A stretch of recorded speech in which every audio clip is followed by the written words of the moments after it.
ओम गुरुवे नमः। प्यारे हरिभक्तों, अब जो मैं विषय ले रहा हूँ वो मंगल ग्रह के बारे में ले रहा हूँ, जो हमारे 9 ग्रहों में एक महत्वपूर्ण ग्रह है और सबसे ज़्यादा शक्तिशाली ग्रह भी माना जाता है। प्रत्येक व्यक्ति जिसे हम मंगली बालक या मंगली लड़की कहते हैं वह कौन होते हैं, उसके विषय में तो मैं आपको पहले ही बताता हूँ, एक बार फिर बतला देता हूँ। तो प्रथम भाव में अगर मंगल बैठ जाए,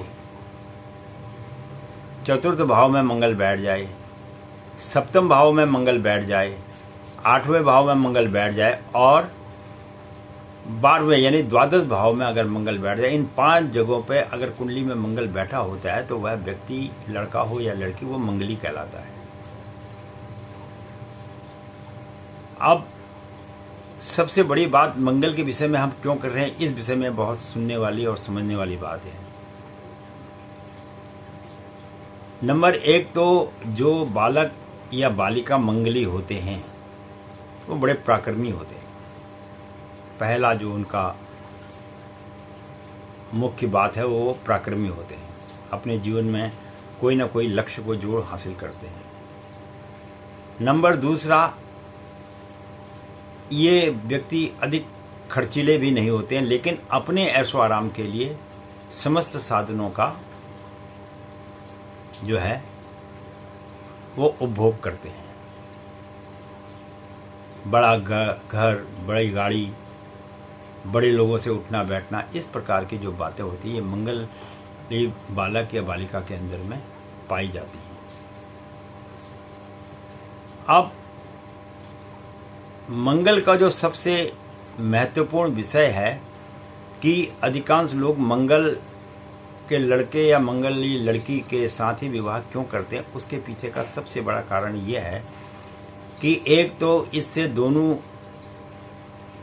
पति पत्नी में यानी लड़के और लड़के में जो है आपसी विचार मिल जाते हैं एक, और दूसरा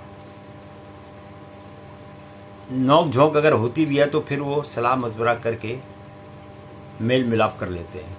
नंबर 2, अगर लड़का मंगली है लड़की मंगली है और अगर दोनों मंगली में से कोई एक मंगली है और एक मंगली नहीं है, ऐसी स्थिति में सबसे बड़ी बात यह है कि मंगल लड़का अगर है नहीं है और लड़की मंगली है और लड़का नहीं है तो ऐसी लड़की की अपने सास के साथ कभी नहीं बनती है। ये अटल सत्य है, इसे कोई दुनिया का ज्योतिष झुटला नहीं सकता है, अटल सत्य है ये बात।